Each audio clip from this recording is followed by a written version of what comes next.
Olá, sejam muito bem-vindos! Sou professora Marta Patrícia. Vamos ver o nosso conteúdo da aula de hoje? Aula 11. Objetos de conhecimento. Contexto e práticas. Detalhamento. História do teatro. Grego, medieval, religioso, tragédias medievais, comédia dell'arte, a origem e o desenvolvimento do teatro no Brasil. Então, vamos à nossa aula de hoje.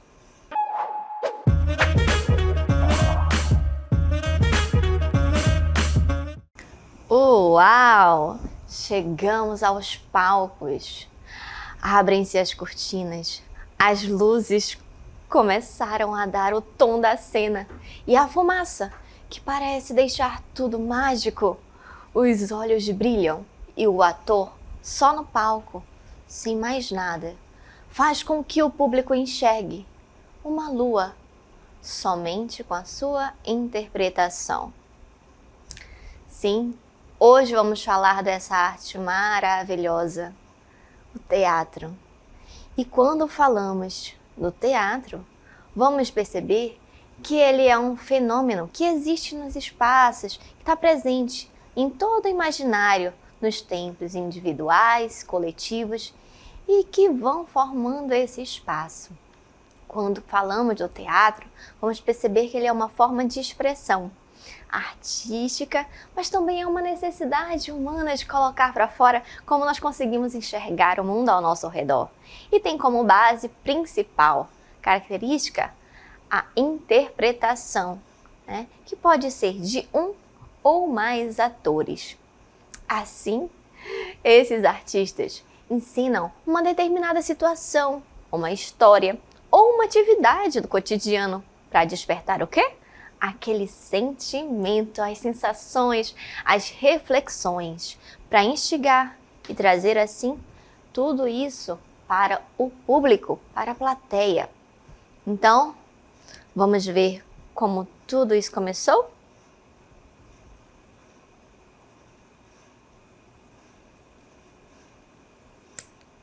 Então, como tudo começa? Tudo começou surgindo junto com todas as outras artes. Sim, fazemos arte por necessidade. Temos ali aquela necessidade de expressar, comunicar, criar, colocar para fora todas aquelas instigações que nos motivam e as reflexões do dia a dia. Quem nunca parou para se perguntar o porquê das coisas, queria saber se aquilo realmente era necessário, é importante. Tudo isso é algo que a arte nos traz.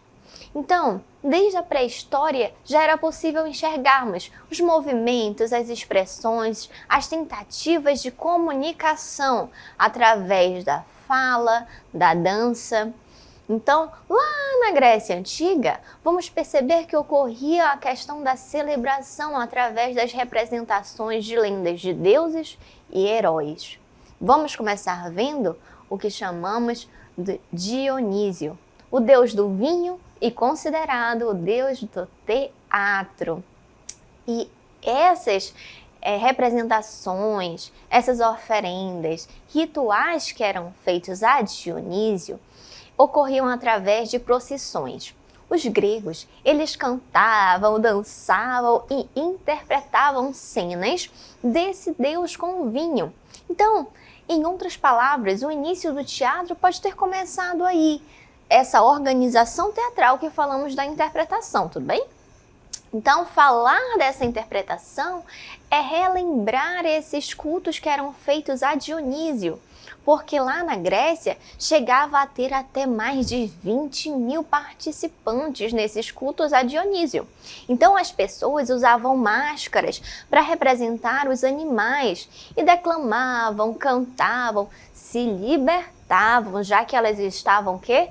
Mascaradas. Elas colocavam para fora toda aquela essência, fúria, emoções.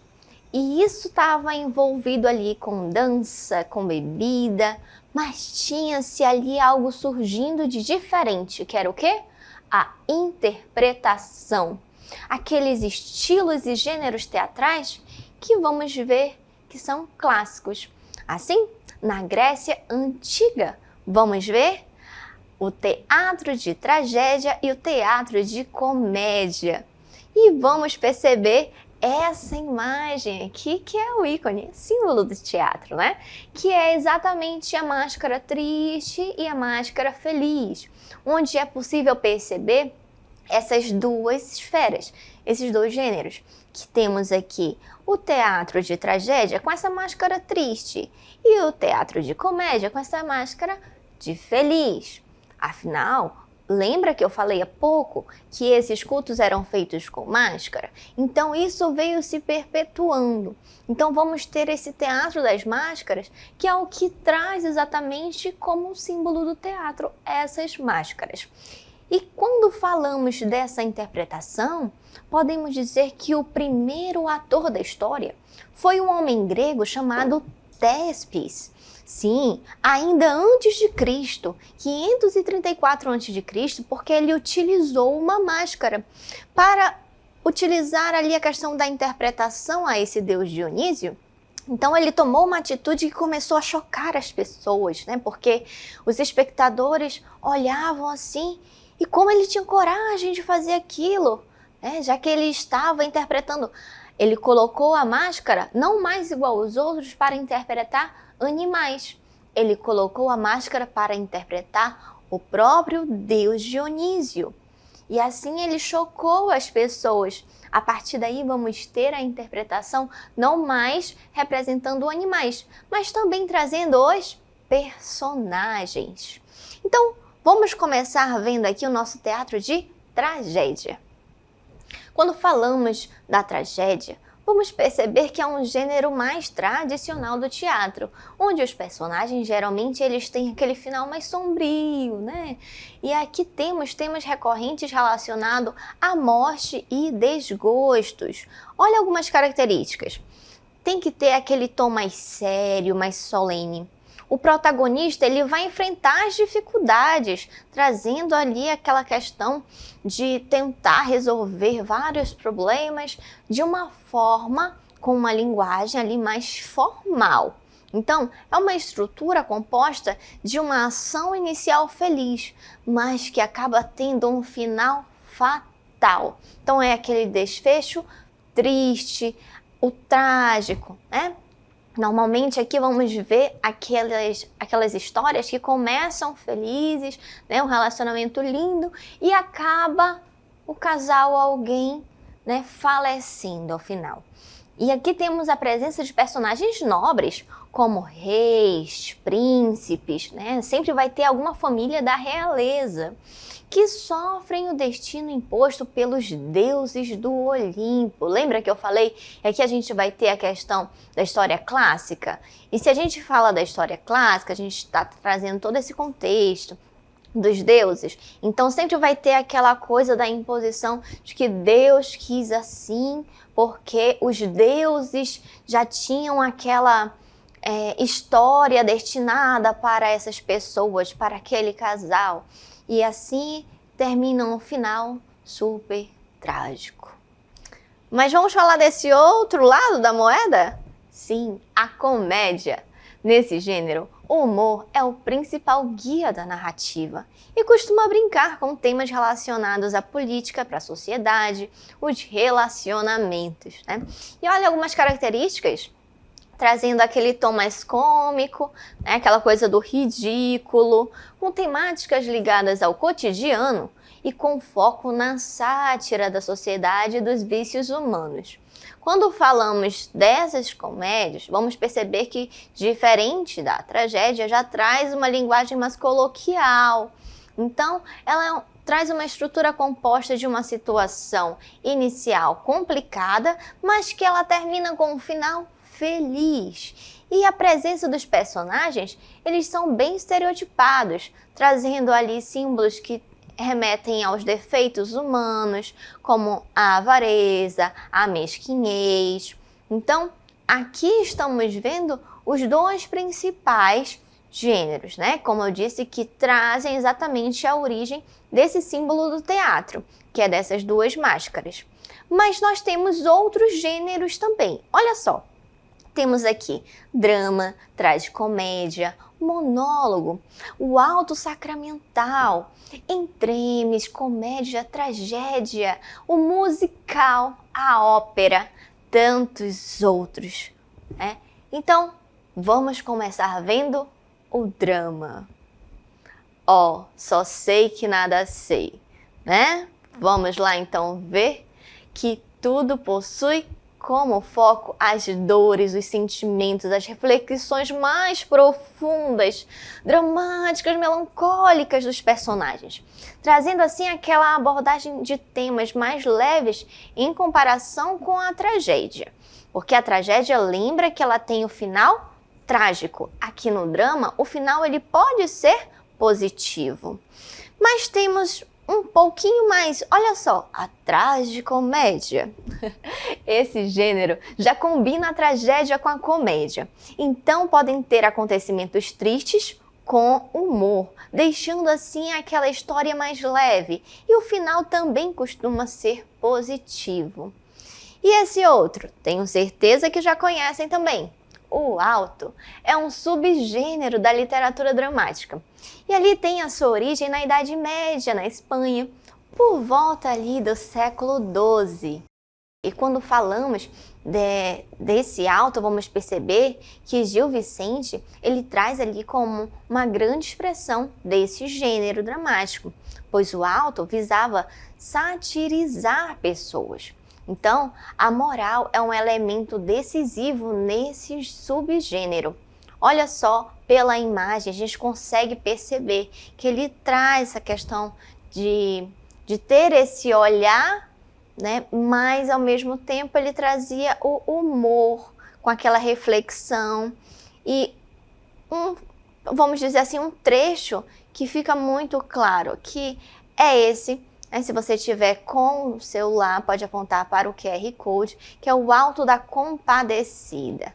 Todo mundo deve já ter visto, assistido. E aqui tem um pedacinho em que a gente consegue ver a cena do julgamento, em que fica clara essa característica do alto, em que ele traz essa questão da sociedade, traz uma reflexão, mas traz esse olhar religioso, mas ao mesmo tempo ele traz essa comédia e ele vai satirizando a situação. Então, o Alto da Compadecida é um clássico referente a esse subgênero. E olha só isso daqui, a comédia dell'arte. E quando falamos dela, percebeu que já tem um quê de mistério? Pois é, falamos das máscaras. Aqui uma característica vai ser que a máscara ela não vai estar completa, ela vai estar até metade do rosto, trazendo também aquele ar de mistério. E quando falamos da comédia dell'arte, vamos perceber que tem essas características, mas ela vai trazendo também uma mescla ali que pode ser não só dessa interpretação, mas com todo o corpo. Alguns mesmo até colocando a dança nessa interpretação. Quando estamos na cena, vamos falar da questão do tônus. O tônus é aquilo que a gente pode dizer que o artista, o ator, ele está presente na cena. Então, na comédia dell'arte é muito lindo de ver isso, porque a gente consegue perceber essa presença e ela pode estar imposta ali, ele pode estar presente, mas de uma forma muito poética e misteriosa. Eu trouxe aqui um pedacinho, um trecho, olha só, se você apontava e ver o vídeo, um pedacinho ali do Fantasma da Ópera que se chama Mascarados. E eles estão dançando e representa muito bem quando falamos da comédia dell'arte também. E aqui a gente tem essa mescla dessas características do teatro e eles utilizam-se também da dança, né, trazendo ali o musical. Né? Então é lindo. Amo também essa parte, vim compartilhar com vocês. Mas vamos conhecer um pouco mais? Olha só, quando falamos da comédia dell'arte, vamos perceber que é um teatro popular ambulante que teve início lá no século XV e chegou ao seu ápice no século XVI. Suas apresentações eram feitas em palcos improvisados, em ruas, em praças públicas e eram baseadas na espontaneidade desses atores e que seguiam apenas um pequeno roteiro simplificado. Então, os atores usavam meias máscaras, né, e de personagens fixos.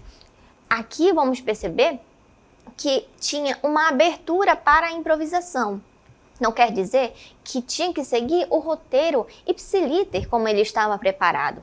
Poderia ter a flexibilidade e o artista ali, o ator, colocava a sua personalidade e poderia tirar ou também sublimar algo que já estava naquele roteiro, dependendo do contexto, adaptando a cena para aquele momento. Mas então vamos ver isso dentro do contexto do teatro tradicional? Olha só. Quando falamos do teatro tradicional, já utilizavam-se diálogos. Há mais de um ator para se contar, né, uma história. Então, aqui vamos perceber que quando apresentamos o teatro tradicional, não vou falar apenas de um ator em cena, já que não começou dessa forma. Lembra que nós falamos dessa origem? Então, começou com muitas pessoas e há essa necessidade da conversa, desse diálogo. E quando falamos desse diálogo, vamos perceber que ele vai desenvolvendo um enredo, contando uma história, podendo ter ali um narrador ou não, né? E as peças desse tipo podem ser um drama, comédia, a tragédia, vão ser mais voltadas para aqueles gêneros principais. E temos também o nosso teatro de bonecos. Sim, aquele teatro de fantoches com os bonecos, marionetes, que vai estar trazendo ali a questão da manipulação de bonecos, como é possível vermos na imagem. Então, cria-se ali um pequeno cenário e esses bonecos estão sendo manipulados, né? E a característica própria dessa apresentação é exatamente os marionetes, os bonecos, tá bom? E vamos ver o teatro musical. É uma forma de teatro que combina música, canções, dança e diálogo falado. Está delimitado, por um lado, pela sua correlação com a ópera e, por outro, pela sua correlação com o cabaré. Sim, as linhas delimitantes entre essas três expressões artísticas são muitas vezes difíceis de conceituar, mas quando falamos do teatro musical, é um dos tipos de teatro que hoje é possível vermos muito na tela, né? Dentro das nossas mídias, o que é muito fácil de vermos hoje é o teatro musical, onde tem a influência de toda essa linguagem da música, da dança, do diálogo, tem todo um contexto. Um exemplo aqui do teatro musical temos Cats, né? Cats ficou em cartaz por anos, é um musical da Broadway. Então, recomendo aí vocês a conhecerem esse musical. E vamos chegando ao teatro no Brasil. Quando falamos do teatro no Brasil, vamos perceber que o início da história do teatro no Brasil tem como referência as manifestações ocorridas durante o século XVI, com a catequização dos indígenas.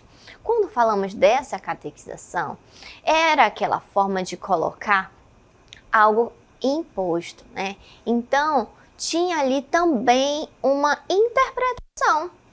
Tinha a missa ritualística que acontecia. Quando falamos do palco, tudo que acontece na cena tem uma razão. Aquilo vai ter uma influência no contexto geral. A mesma coisa dentro desse processo de catequização dos indígenas. Tinha ali o símbolo do fogo, tem ali a roupa, tem o personagem principal, do padre. Tem todo um contexto que te leva a entrar naquele mundo e a enxergar aquela cena. Então, podemos dizer que o teatro no Brasil tem esse início aqui. E o teatro também no Brasil passou a questão da sua história, né, por várias transformações. que é chegada desde a família real. Então, olha só, vamos ver aqui essa influência. Então, a igreja, e com essa influência da família real em 1808, que traz para a gente essa influência não só nas nossas ritualísticas diárias, mas também essa influência na hora da produção artística, visto que a partir desse momento passa a ser inserida outra cultura, então nós passamos a produzir também de forma diferenciada. Assim, vamos perceber que ocorre uma determinada melhoria ali no teatro e o país também passa a receber espetáculos de modelo francês para diversão também ali da aristocracia. Então, a partir desse momento, surgem as comédias de costume, cujo propósito era apontar as situações do país e levar riso aos espectadores. Os principais nomes de autores dessa época são Gonçalves Dias, Álvares de Azevedo, Casimiro de Abreu, Castro Alves, José Pinheiro Guimarães. Então, quando falamos desse tipo de teatro, vamos perceber que ele vai ser voltado para o teatro realista. Olha só, quando falamos desse teatro realista, é um teatro que vai trazer voltado à questão dos conflitos sociais da época. Então, surge ali por volta de 1855 e abandona o drama e expõe as mazelas da sociedade da época. E isso é nos apresentado a partir do alemão Bertolt Brecht, que ele traz para a gente a influência dessa produção a partir desse olhar no século XX e inclui também essa questão da realidade para os palcos. Então, tudo aquilo que acontece no dia a dia, todas as situações do cotidiano, elas podem sim virar uma cena no palco. Ela precisa ter ali a sua adaptação. Eu não posso levar como acontece, senão eu deixo de trazer isso como realmente um teatro, deixo de trazer algumas características principais.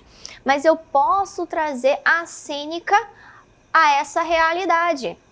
Então, até mesmo como é possível percebermos na imagem que vimos há pouco, em que tinha ali as pessoas sentadas na mesa, no cotidiano, bebendo, comendo, conversando, eu posso colocar, por exemplo, uma cena de bar em um palco.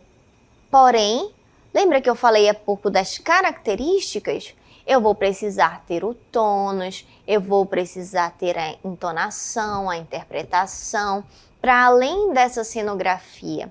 Porque quando falamos de pegar essas cenas que são conflitos, situações e reflexões do cotidiano para o palco, eu preciso colocar os elementos que vão me trazer isso como uma cena artística. E a partir desse momento, eu consigo refletir e ter consciência. Opa, aquilo que estava acontecendo, que eu passei a naturalizar, nem sempre era o correto.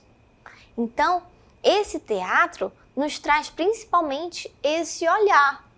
E olha só, o movimento surrealista que inspirou alguns dramaturgos, trazendo ali esse olhar que passa a recriar esse realismo das situações, que vão olhando exatamente essas linguagens para poder ir quebrando algumas coisas e trazendo até diálogos ilógicos e personagens estranhos.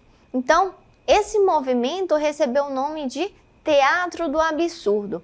Percebe que vai ocorrendo uma evolução a partir do momento que eu consigo colocar as minhas situações do cotidiano no palco. Quando eu levo para a cena aquilo que eu vivo, eu começo a ter um olhar mais reflexivo. A partir desse momento, eu preciso trazer esse diálogo. Quando eu apresento esse diálogo, eu vou colocar isso de uma forma artística em que não necessariamente precisa ser óbvio. Eu posso trazer isso de forma poética. lá no teatro realista. E quando eu trago dentro do teatro do absurdo, eu vou trazer isso exagerado. E como tem a influência do movimento surrealista, é aquilo que não existe, ou que seria muito exagerado, escrachante demais dentro de uma situação normal no cotidiano. Então, vamos perceber elementos que nem sempre existem. E durante a conversa vai parecer que é algo que não faz sentido, que coisa ilógica essa conversa. É como se a história não estivesse seguindo um enredo, não tem um início, um meio, um fim. Mas tem. Porém, você precisa entender as entrelinhas e enxergar exatamente a mensagem, não só no diálogo, mas no contexto geral, principalmente nos elementos. Pois os elementos do teatro do absurdo, eles já vão estar bem exagerados. Então, se for uma mesa com um bolo, o bolo não vai ser um bolo do tamanho normal. Ele vai ser um bolo do tamanho bem exagerado, para mostrar naquela cena que o bolo chegou. Quando a gente vai falar dentro do teatro realista, eu vou lembrar, por exemplo, a questão do jogo de luz. Quando eu quero focar em uma coisa só. Essa questão da iluminação também traz muito o contexto. Então, a partir daqui a gente consegue enxergar que o teatro, ele deixou, como vimos anteriormente, de ser algo apenas para trazer uma leveza ou um humor para certas pessoas da sociedade e passa a ser uma manifestação reflexiva, passa a ser até mesmo uma manifestação expressiva de trazer a sua opinião, não só concordando com aquilo que se vive no contexto local. E quando falamos desse desenvolvimento do teatro, são gêneros que é possível ver que vão sendo surgidos a partir dos tradicionais, que são o quê? O drama, a comédia e a tragédia. Assim, com o tempo vão surgindo subgêneros, outros estilos a partir dessa necessidade que vamos criando. Então, se antes eu tinha necessidade apenas de mostrar o que era bom ou de sorrir para esquecer um pouco os problemas, agora a gente passa a enxergar que eu posso refletir sobre isso também. Eu posso trazer uma comédia, um humor em que eu também faço a pessoa, opa, será que isso realmente está correto? Eu concordo com isso que está acontecendo? E a partir desse olhar, a gente consegue perceber que o teatro, ele passa a ser uma porta de fala, um lugar que dá voz e vez não só a artistas, mas todo aquele, como por exemplo o dramaturgo que escreve, o roteirista. E isso também nos mostra que a arte, ela está para além de admirar, de ver apenas o belo, mas sim de enxergar as nuances e de entender que aquilo que eu vivo também pode ser arte e que a arte representa aquilo que nós vivemos. Isso não está distante da nossa realidade, pelo contrário, é exatamente o que nós vivemos. Afinal, nós fazemos aquilo que vivenciamos. Então, isso foi um pouco da nossa aula sobre teatro.